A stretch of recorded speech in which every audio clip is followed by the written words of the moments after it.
This is a big tank, so it's going to be about $75, $80.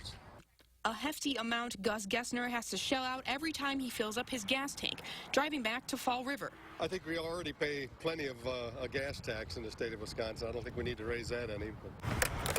Gus says if the gas tax were to be raised 8 cents under Governor Tony Evers' plan, he would end up paying $6 or $7 more every time he went to the pump. Makes a difference, Instead, he supports raising vehicle registration fees a few dollars each year. That's a key component of the plan passed by the Republican-controlled State Budget Committee last week, after they voted to toss out Evers' proposals from the budget. Certainly there are pros and cons to either approach. We actually did the math. AAA says the average driver travels 15,000 miles a year.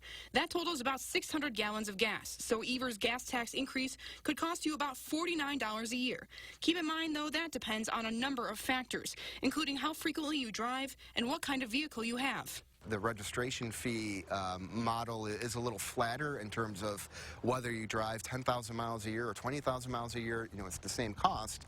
It's not taking into account the amount of road usage that you use. Under the Republican plan, Wisconsin residents would have to pay $10 more each year in registration fees, and title fees for them would more than double. But Democrats argue the gas tax increase would also target out-of-state drivers. Gus says the gas tax would impact him more than raising those fees. But he believes anyone coming through the state should share the burden. It's not just Wisconsin people damaging the roads, so it shouldn't be just Wisconsin people paying for them. Comparing these two transportation budget plans is not exactly apples to oranges, one of the biggest differences being that Republican leaders are tapping into a one-time surplus, and Democrats say it fails to provide a sustainable funding solution. At least 2 Republican lawmakers have also voiced opposition to the Budget Committee's plan. Rose, thanks.